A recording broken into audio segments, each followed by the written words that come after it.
Vous avez hâte de tout savoir sur le Galaxy S25 et je vous comprends, le Galaxy S25 c'est un excellent smartphone à moins de 1000 € et il a énormément d'atouts. À commencer par le fait qu'on retrouve le Snapdragon 8 Elite de mémoire dans tous les smartphones de la gamme Galaxy S. Dans les premiers S24, S23, S21, S20, je n'ai pas vu de processeur de Qualcomm dans les premiers modèles. Je l'ai vu certaines fois dans les Ultra, mais là c'est la première fois. Ça veut donc dire que si vous choisissez d'un côté le Galaxy S25 ou de l'autre côté le Galaxy S25 Ultra, eh bien dans les deux cas, vous avez le même processeur, vous avez la même puce de Qualcomm, le Snapdragon 8 Elite avec énormément de performance. On va regarder ce que ça change, on va regarder le smartphone de tous les côtés, vous êtes prêts?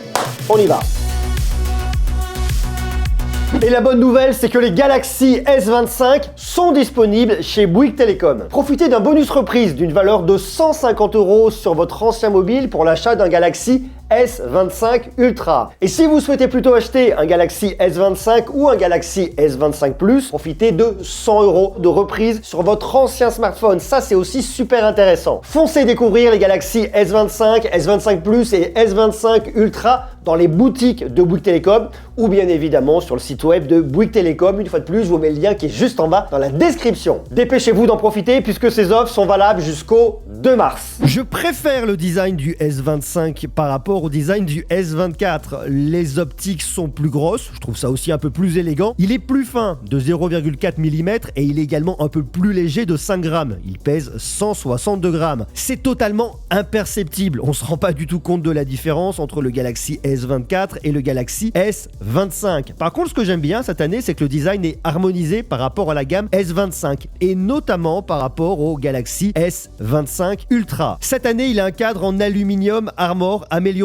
Il est donc plus résistant que le cadre en aluminium du Galaxy S24. On a par contre toujours le verre Corning Gorilla Glass Victus 2, c'est bien. Il est toujours IP68, c'est aussi très bien. Et puis surtout, la prise en main est vraiment très bonne. Il a un format pas trop grand avec un écran de 6,2 pouces. S'il y a une qualité qu'on ne peut pas enlever au Galaxy S25, c'est son écran. Il a un superbe écran Dynamic AMOLED 2X et ce qui est vraiment génial, c'est la taille. Je vous l'ai dit, 6,2 pouces, ça tient vraiment bien dans la main. J'ai pas une très grosse main et pour autant, il tient vraiment bien. Donc si vous cherchez un smartphone avec un écran qui n'est pas trop gros, aujourd'hui, il y a beaucoup de smartphones avec des écrans de 6,6 pouces, 6,7 pouces, 6,8 pouces, 6,9 pouces avec le Galaxy S25 Ultra. Donc si vous cherchez un smartphone avec un écran de taille maîtrisée, vous pouvez aller sur le Galaxy S25. On va retrouver en face le Pixel 8a qui n'a pas un grand écran, mais sinon vous voyez, il y en a quelques-uns, mais il n'y en a pas énormément. En plus de ça, la qualité de la dalle est vraiment magnifique. Dalle Dynamic AMOLED 2X, ça, je vous l'ai dit, elle est extrêmement bien maîtrisée, très bien calibrée de la part de Samsung. On a une résolution Full HD+,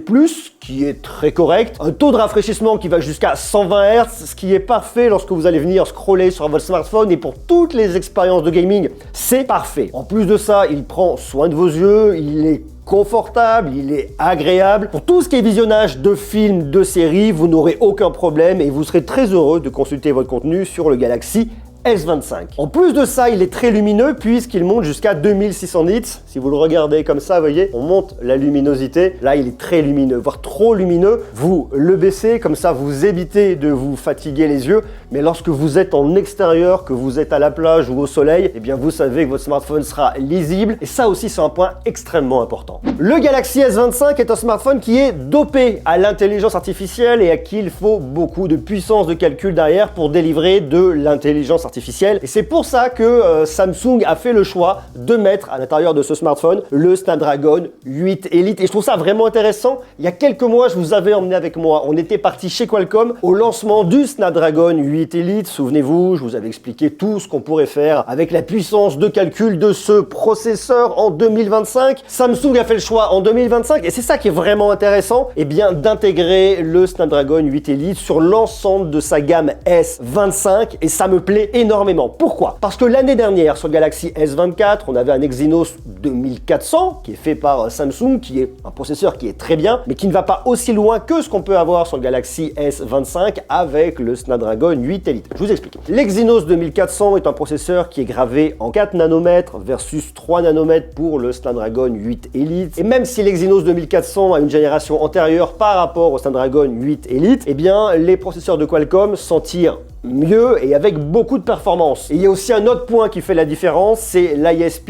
L'ISP sert pour tout ce qui est traitement d'image, c'est l'Image Sensing Processor qui traitera toutes vos photos et qui apportera une vraie différence, et ça, je vous en parle encore dans quelques instants. Le Snapdragon 8 Elite apporte beaucoup de performance, que ce soit pour du gaming et je vous l'ai dit bien évidemment pour l'intelligence artificielle. Avant que je vous parle d'IA d'ici quelques secondes, il y a un autre truc qui est assez intéressant, c'est que sur le Galaxy S24, on avait 8 Go de RAM, sur le Galaxy S25, on a 12 Go de RAM, et c'est un smartphone qui est aussi un peu plus musclé, puisque avant on n'avait que 128 ou 256 Go de stockage. Aujourd'hui, il y a une version en 512 qui est aussi arrivée, qui est extrêmement intéressante.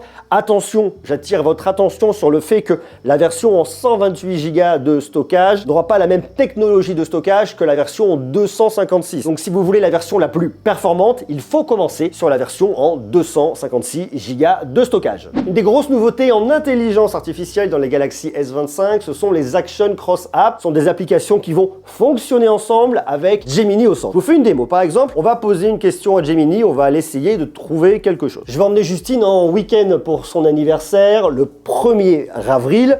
On va soit aller à Valence, soit à Barcelone. Tu me trouves 10 activités à faire dans chaque ville. Tu me les mets dans une note et tu me trouves également les meilleurs vols. Donc là, il est en train de rechercher. Il se connecte Google Flights. Donc là, vous voyez, j'ai week-end à Barcelone, activité à faire, la Sagrada Familia. Et là, il me met des vols, met des propositions. Et ensuite, de l'autre côté, j'ai week-end à Valence avec les activités à faire, visiter la Cité du Vin, faire une balade sur le Rhône. Et j'ai également des tarifs. Je vois les tarifs pour aller à Valence, c'est très très cher. Les tarifs pour aller à Barcelone, c'est beaucoup plus abordable. Ça va m'aider dans ma décision. Vous voyez ce qui est génial, c'est que moi, je vais parler à Gemini, qui lui va aller faire ses recherches dans Google Flights, va aller faire des recherches sur le web, il va me condenser tout ça et le mettre dans une note, ce qui fait que les différentes applications vont parler entre elles, c'est malin et c'est très pratique. Mais ça ne s'arrête pas là, puisque je peux demander à Gemini d'identifier un objet pour moi. Pareil, je laisse appuyer sur le bouton pour allumer, pour éteindre, ça appelle Gemini. Je clique ici, je vais sur appareil photo, j'ai mon objet dans la main, je prends mon objet en photo. Une fois que l'objet est pris en photo, je clique sur joindre. Quel joli Orba 2,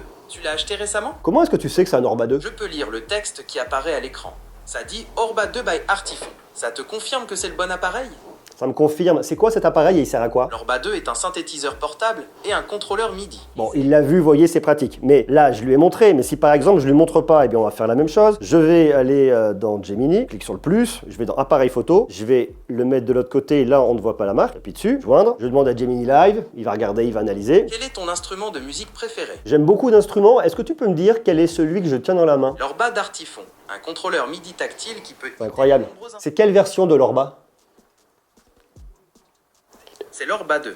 Il est plus récent. Il le sait. Il le sait parce qu'il y a le 3 qui est sorti il n'y a pas longtemps. Donc ça veut dire que vous pouvez prendre un objet en photo et que vous pouvez lui demander n'importe quoi et il vous dira ce que c'est, ce qu'on peut en faire. Donc il peut y avoir plein d'usages pour redécouvrir des objets, pour découvrir des objets, pour avoir plus d'informations sur un objet ou sur son utilisation. C'est vraiment ultra complet, j'aime beaucoup. Alors vous me direz, t'es bien mignon Aurélien.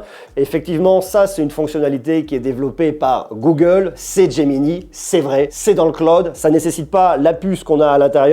Mais pour autant, reconnaissez quand même que cette fonctionnalité est extrêmement bluffante. Une des nouveautés importantes qu'on a avec One UI 7 dans le Samsung Galaxy S25, c'est l'arrivée de Now Brief. Now Brief, vous le retrouvez ici, vous le retrouvez également sur le côté, regardez, c'est écrit juste ici Now Brief. Et Now Brief, ça vous permettra quoi? Ça vous permettra le matin, par exemple, d'avoir des informations sur votre journée. Ça vous donnera quelques informations sur la météo, votre agenda à venir. Au milieu de l'après-midi, ça vous dira bon après-midi avec les rendez-vous qu'il vous reste à faire.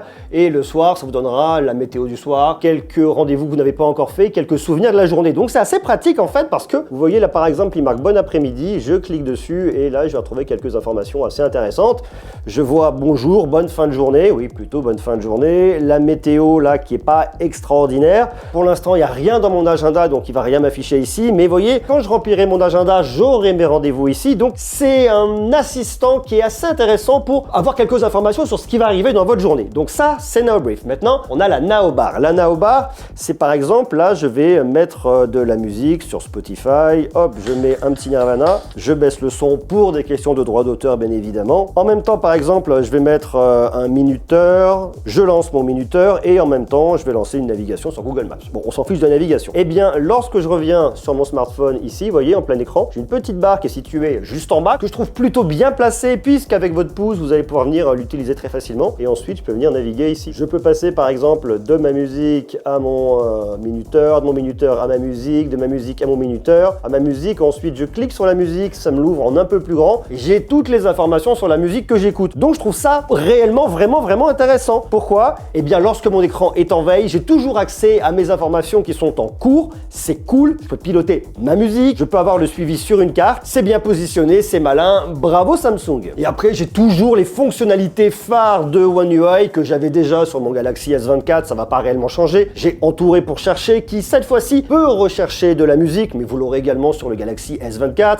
J'ai l'assistant message, j'ai l'assistant note, j'ai l'assistant retranscription, j'ai la traduction de mes appels. Enfin bref, j'ai beaucoup de fonctionnalités qu'on retrouve dans ce Galaxy S25 et qui en font aujourd'hui, à ma connaissance, le smartphone le plus abouti en termes d'intelligence artificielle, ou les smartphones, puisque bien évidemment, ça inclut tous les Galaxy S25, Galaxy S25, Galaxy S25 Plus, un peu plus grand, et le Galaxy S25 Ultra, dont je vous ai déjà parlé dans une autre vidéo. Puis il y a également la gomme audio qui est intéressante en intelligence artificielle. Par exemple, je vais dans ma galerie. Là, je vous montre une vidéo que j'ai tournée. Alors, c'est la même que je vous ai montré sur le Galaxy S25 Ultra, mais pour moi, c'est assez intéressant. Vous voyez, par exemple, donc là, je peux mettre la pause. Je vais appuyer sur les petites étoiles pour déclencher Galaxy AI, l'intelligence artificielle, la gomme audio. Donc, il y a une analyse de l'audio qui se fait ici et il voit qu'il y a de la voix, qu'il y a du vent et qu'il y a du bruit. Donc là, je mets lecture.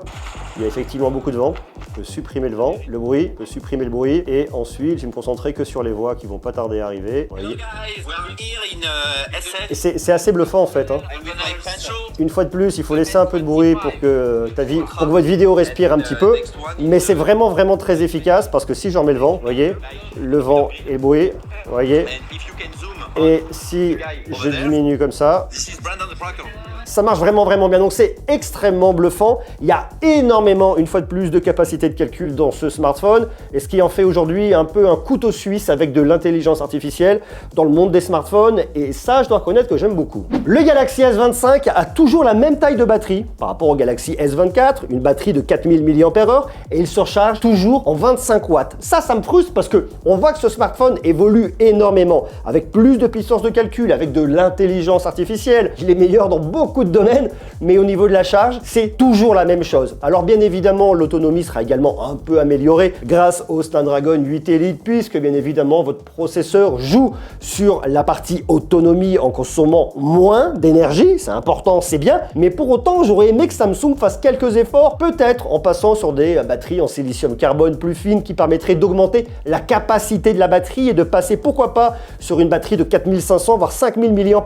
Ça pourrait se faire. Et pourquoi pas sur de la recharge rapide 45 watts. Je pense qu'ils peuvent le faire. S'ils choisissent de ne pas le faire tout de suite là-dessus, c'est plus pour segmenter les gammes, puisque pour le Galaxy S25 Plus, vous avez une recharge 45 watts, tout comme sur le Galaxy S25 Ultra. Ils pourraient le faire sur le Galaxy S25, mais ils choisissent de ne pas le faire. Et ça, je trouve ça dommage. La configuration est exactement la même par rapport au Galaxy S24. On a un grand angle de 50 mégapixels qui permet d'avoir un zoom x2 en qualité optique. On a également un ultra grand angle de 12 mégapixels et on a un téléobjectif de 10 mégapixels avec un zoom optique x3 qui va jusqu'à un zoom x30 au maximum. Et on a également une caméra de selfie de 12 mégapixels. La qualité des photos va être améliorée grâce à l'ISP du Snapdragon 8 Elite, ça c'est vraiment bien. Et en plus cette année, il y a aussi un truc qui est pas mal, c'est qu'on retrouve des filtres personnalisés. La qualité des photos est vraiment bien, mais vous allez voir pas forcément sur toutes les optiques. Là on est sur le grand angle, c'est parfait. L'ultra grand angle sera moins précis, la colorimétrie sera un peu moins bonne, mais globalement ça va. Ensuite on arrive sur le x2 qualité optique, le x3, ensuite le x10, jusqu'au x10 ça fonctionne à peu près. Quand on se rapproche en x20 et en x30, vous voyez que tout de suite la qualité se dégrade. Ce que j'aime bien sur cette photo, c'est l'oiseau en haut à gauche. J'ai pris la photo et il est totalement immortalisé. Donc si vous voulez prendre des photos avec du mouvement, ça fonctionne. Quelques autres photos avec la tour Eiffel par derrière, ça fonctionne quand même vraiment bien. Là, vous voyez une fois de plus la tour Eiffel. En zoomant dans l'image, on a du détail, c'est bien. Ça fonctionne quand même vraiment pas mal. On commence sur l'ultra grand angle, on se rapproche ensuite sur le x1, x2, x3, x10. Vous voyez, le x10, on commence quand même à avoir un petit peu de bruit ici et la qualité commence légèrement à se dégrader. Jusqu'au x3, forcément, c'est magnifique, on s'en rend compte. x10, un peu moins bien. x20, x30, c'est pas génial. Pour prendre les photos d'un peu plus près, on a du détail comme vous le voyez ici sur le cadenas. Sur cette scène aussi, il s'en sort vraiment bien. Là, pareil, du détail sur les cadenas ici avec plus de flou derrière. Un pigeon que j'ai réussi à photographier quand il se déplaçait, c'est pas mal, sans être extraordinaire. C'est pas le smartphone en fait le plus réactif pour prendre des photos très rapidement. Toujours avec la tour Eiffel derrière, ça fonctionne. Comme ça aussi, le résultat est bien. Le mode portrait aussi est pas mal pour le coup, ça détourne vraiment bien. On a différentes focales. Le rendu de la caméra de selfie est aussi vraiment de qualité avec du détail. Vous le voyez ici sur la barbe, même sur les grains de peau. Même des fois un peu trop sur les grains de peau. Je dis ça parce que j'ai un bouton, c'est pas extraordinaire. Que vous soyez sur un léger contre-jour ou pas, la caméra de selfie fonctionne quand même vraiment bien. Je trouve que les photos de nuit sont aussi qualitatives. Ça permet d'avoir un rendu qui est super joli. J'aime beaucoup cette ambiance ici, mais également celle-là. Et même sur l'ultra grand angle, le résultat est de qualité. Ce que je vais reprocher, c'est sur des lampadaires. Vous voyez, là il est un peu plus de mal, mais dans l'ensemble, il s'en sort bien. Le Samsung Galaxy S25 est aussi un excellent smartphone pour filmer. Il permet de filmer jusqu'en 8K à 30 images par seconde. Je pense pas que c'est ce qu'on va faire. On va plutôt filmer en 4K à 30 ou à 60 images par seconde. Mais si on veut faire de la 8K, on peut le faire. En plus de ça, on peut filmer des ralentis en 240 images par seconde en Full HD ou en 120 images par seconde en 4K UHD. Et puis il y a un nouveau mode qui a fait son apparition, c'est le mode log qui est activé uniquement par défaut en mode vidéo pro, mais vous pouvez également l'activer en allant dans les options en mode vidéo.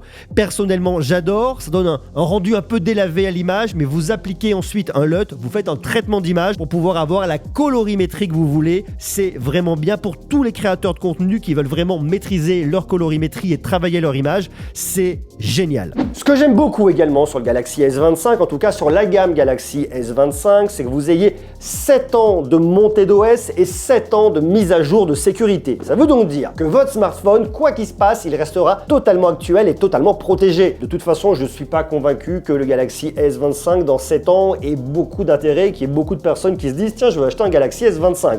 Donc vous êtes tranquille pendant toute la durée de vie du produit. Donc ça, c'est super important. En plus de ça, il est bien évidemment totalement actuel. Il a de la 5G, c'est la moindre des choses. Il a du Wi-Fi 7 puisqu'en 2025, le Wi-Fi 7 se démocratise énormément. Du NFC, bien évidemment, pour le paiement dématérialisé et ça, on le comprend parfaitement. Après, il y a un autre truc qui est assez intéressant, c'est qu'il est assez flexible au niveau des cartes SIM puisque vous pouvez avoir une carte SIM physique et une eSIM et vous pouvez également avoir 2 eSIM. Donc que vous souhaitiez avoir une carte SIM physique ou une eSIM, toutes les configurations sont possibles. Donc ça, c'est quand même aussi extrêmement intéressant. Le Galaxy S25 et S25 Plus sont des smartphones qui se ressemblent énormément. Il y a quelques différences malgré tout. La première différence se fait au niveau de la résolution. Sur le Galaxy S25, vous avez une résolution Full HD+, tandis que sur le Galaxy S25 Plus, vous avez une résolution en QHD+.